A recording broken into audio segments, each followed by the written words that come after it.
This is Dan of Vagabond Awake. 𝗂𝐿𝐴 from Home Adventure. We talk all the time about how you don't need a car as an expat living overseas, and people can't really conceive of it if they grew up in the US, in many parts of the US. If they're from New York or Chicago, they know what's going on. But in the small areas of the US, you can't really get around on public transportation, but around most of the world, that's not true. Today we're taking a tour to the Panama Canal, and we're going to show you the nitty-gritty reality of being on your feet and overseas. That's our hostel behind us. We're in Panama City. Is quite an expensive place. We're only here for 4 days. We want to see the Panama Canal before we head to another city in Panama. And so we're going to take the bus, and we'll show you what it's like and what it costs. A tour like this probably in Panama City would be, I'm guessing, I didn't look it up, but maybe $30 to $60 per person. And we'll do the whole tour probably for $3 or $4 each for transportation, roughly. And people think, oh, that's not enough savings. I would want to save even more to make it worth my time. I would want to save more. I'd rather rent a car. I'd rather do this just so I can immediately go wherever I want right when I go. But what they're missing is what it's like being in a culture, what it's like being in a country when they're isolated, if you will, from everyday life. It's when you're on the ground, with your feet on the ground, living everyday life, that all of the nuances of a country will become clear to you. And so today's just a video about going to the Panama Canal, and we're showing you what it's like to not have a car, so you can see. So off we go. Yes, let's go. In this report, I ponder the question, do I need a car to retire early, cheap, overseas? Growing up in America, it may have never occurred to you that you can live without a car. If you're like me and you grew up in a small town in the US, you may remember the first time you saw people getting on public transportation. Okay. Lesson 1, Google all over the world has public transportation. We just put the name of the place we want to go and it tells us where to catch the bus. Wow. I need to take a photo over there. You see this road? Yeah. It's so beautiful. I remember thinking, wow, those people can't afford to get their own car. How sad. Before I left the USA in 2007, I had my own car my entire life. In fact, I bought my first car before I was even old enough to drive it. It was a 1958 VW bus. I bought that old bus in 1976, about a month before I turned 16 years old. About 30 days later, about the time I got my driver's license, I had mag wheels on that bus, a new stereo system, and padded carpet from floor to ceiling. I like to take the local buses because we can see more stuff on the way to whatever destination we are. I had been working at a Taco Bell as a fry cook in the back, starting when I was about 15 years old. But I have been outside the USA for over 14 years now, and I have never once owned a car. I have kept my driver's license this entire time, but I've rented a car fewer than 5 times overseas. If I added it up, I bet I have rented a car for less than 30 days in those 14 years living outside the USA. Now, I'm not telling you what to do. You'll need to think this through on your own. But let me explain why I don't need a car anymore. Plus, I'll give you a few examples of how and why I get around without a car living overseas. We have English. See? In 2018, we traveled all over Mexico in large, beautiful, air-conditioned luxury buses. Every city in Mexico has bus stations where you can catch a beautiful bus to almost all other cities in Mexico for 10 to 20 bucks. We visited 20 of the best retire early cheap cities in Mexico without worrying about a car. We never had to worry about gas, police stops, repairs.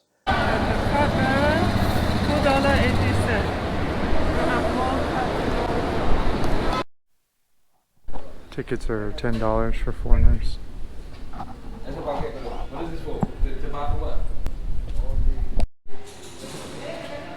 Parking, having a car stolen, missing road signs, or being stranded out on an open road, hoping someone friendly would come along that spoke English to help us get a car repaired.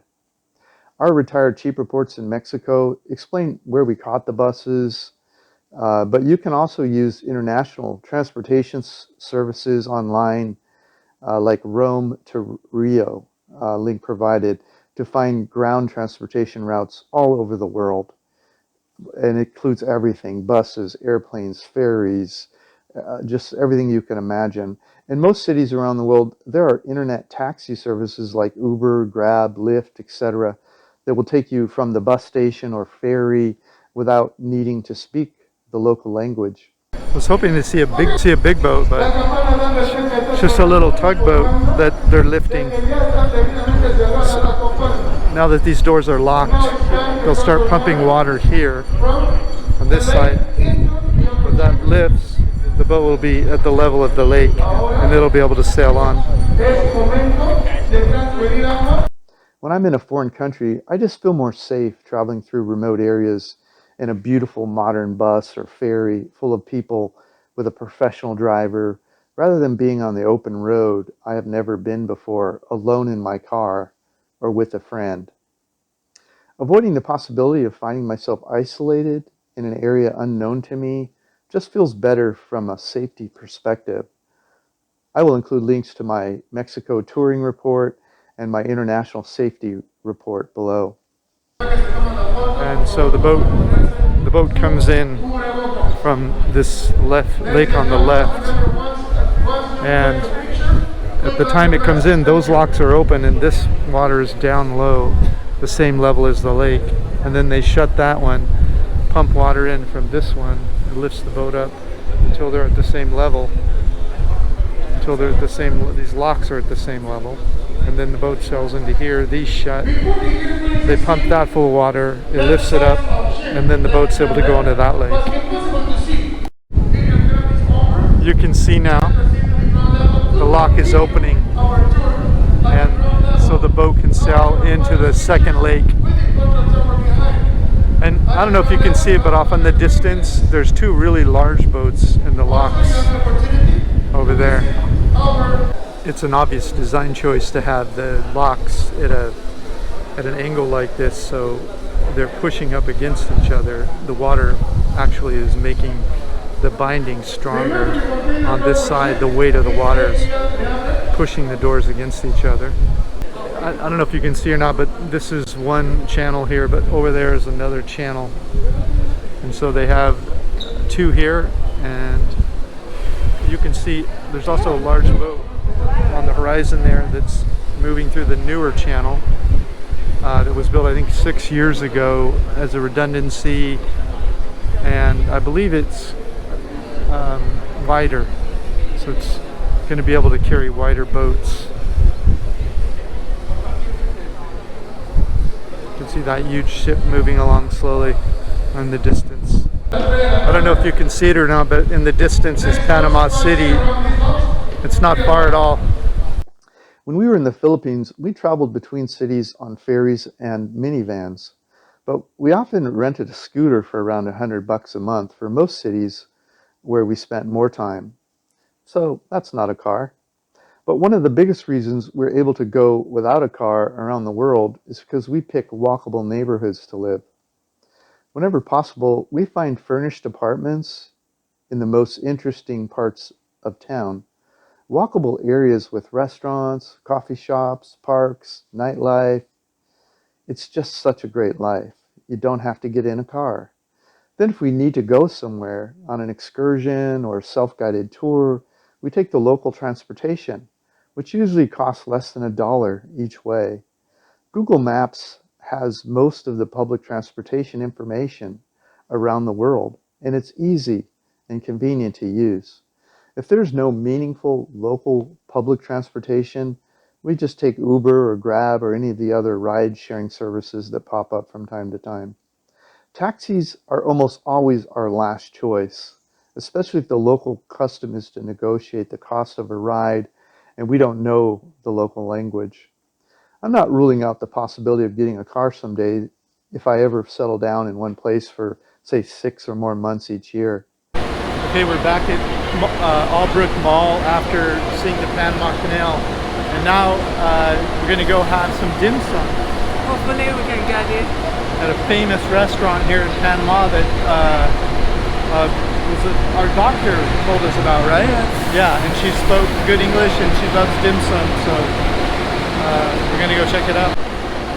I forgot to mention the bus to and from the Panama Canal is 25 cents. From 𝐿𝐵ROOK Mall. From 𝐿𝐵ROOK Mall. Yes. It's the central national bus station in Yes. Panama City in the country, actually. So here we are. In that case, I'd buy a 6 to 10-year-old reliable beat-up Toyota or whatever local car is easiest and cheapest to buy and keep repaired. So that is the short story of how I have lived all over the world without a car for the last 14 years. Make sure to stop by vagabondbuddha.com to check out our 80+ retired cheap reports on how to live all over the world for less than it costs to live in your home country. This is Dan of Vagabond Awake, the YouTube channel for vagabondbuddha.com. The world is your home. What time will you be home for dinner? So this is Lung Fung. It's one of the most successful, famous restaurants in all of Panama City. In Panama City, yes. Yeah, and it's packed, as you can see. You probably already guessed it's the meals are Chinese food, and so Chung's very excited. Yeah. She's all about business now. Yeah, now we are in Longfeng and waiting for trolley come. They serve the food. You can choose on the top and everything. Yes, yes. It's like They just roll over here with a cart and you point at the food you want? Yeah, there is this kind of thing is Chinese in Hong Kong. This is their dim sum. This is their breakfast.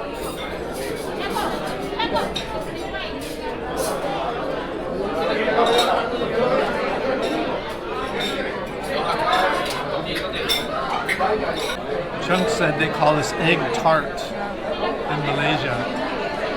In Chinese, in everything. Okay. It looks like custard to me. Let's see.